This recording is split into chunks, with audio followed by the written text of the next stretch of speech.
ان میں سے نمبر 1 ایران ہے. اگر ہم چلتے ہیں عرب سے مشرق کی طرف تو ایران ایک اعتبار سے یہ بازی لے گیا ہے پورے عالم اسلام پر. ان کے مذہبی عقائد، ان کی فقہ سے ہمیں جو اختلاف ہے وہ ہے اپنی جگہ پر ہے. آپ کو معلوم ہے میرے بارے میں کسی کو اشتباہ نہیں ہو سکتا اس اعتبار سے. میری جس درجے دشمنی رکھی گئی ہے، جس طرح میرے سر کا جو ہے مطالبہ ہوتا تھا. 2 ہی آدمی تھے پاکستان میں کہ جن کے سر مانگے گئے، ایک کراچی کے وہ شاہ بلیغ الدین صاحب اور ایک میں.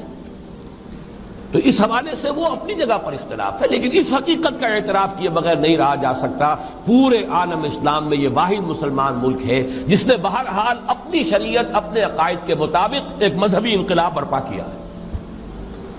اور پورے عالم اسلام میں مذہبی سطح پر حکومت کی سطح پر فنڈامنٹلسٹ صرف ایک ملک ہے، یا دوسرا جو ہے تھوڑا سا وہ ہے سوڈان، لیکن اس کی اہمیت اس لیے نہیں کہ وہ کسی عوامی انقلاب سے نہیں بنا، بلکہ وہ تو ایک فوجی انقلاب سے شکل بنی ہے جو بھی بنی ہے. اللہ کرے اس میں استقامت ہو، اس سے یقینی کوئی نتیجہ برآمد ہو جائے. خبریں بھی اچھی آ رہی ہیں، لیکن میں تو دنیا کا جو پرسپیکٹو ہے اس کے حوالے سے عرض کر رہا ہوں کہ اس پہلو سے ایران ان کا ٹارگٹ ہے، ٹارگٹ نمبر 1 ایک خاص اعتبار سے. ٹارگٹ نمبر 1 ایک دوسرے اعتبار سے ہم ہیں، وہ میں بعد میں عرض کروں گا. چونکہ حکومت کی سطح پر فنڈامنٹلزم ہے اور وہ آیا ہے ایک عوامی انقلاب کے نتیجے میں، پھر ان کے پاس تیل کی دولت ہے. اس کے خلاف اکنامک سینکشنز بھی ہو جائیں تو اگر لیبیا کھڑا ہو سکتا ہے تو بہرحال وہ بھی کھڑا ہو سکتا ہے. اور نقشہ وہ دنیا کو دکھا چکا ہے کہ لڑا دے ممولے کو شہباز سے. یہ نقشہ بھی اس نے دکھا دیا ہے. یہ ہے ایران کا معاملہ. نمبر 2 پاکستان. پاکستان 400 برس کی تجدیدی مساعی کا امین ہے، امانت دار ہے. پورے ہندوستان میں مجدد الفسانی رحمت اللہ علیہ، شاہ ولی اللہ دہلوی رحمت اللہ علیہ، سید احمد بریلوی رحمت اللہ علیہ، ان کا جہاد.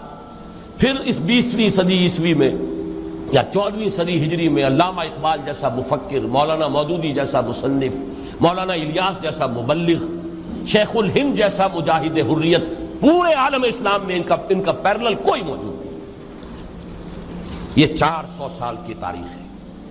اس کی امانت اور اس کے نتیجے میں یہاں کے مڈل کلاس میں فنڈامنٹلزم کا ایک نیوکلیس ہے. اگرچہ حکومت کی سطح پر کوئی پیش رفت نہیں ہو سکی آج تک، بلکہ اب تو پسپائی ہو رہی ہے، اب پیچھے ہٹ رہے ہیں.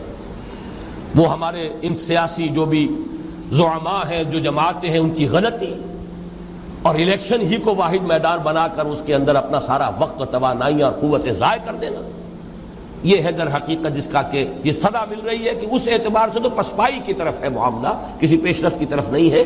لیکن باہر والے تو دیکھتے ہیں نا کہ اندر کیا کچھ مواد موجود ہے.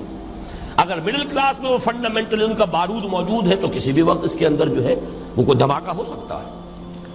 دوسری بات جو ان کے لیے ایک اعتبار سے ٹارگٹ نمبر 1 ہمیں بنا رہی ہے وہ ہمارا ایٹمک نو ہاؤ ہے.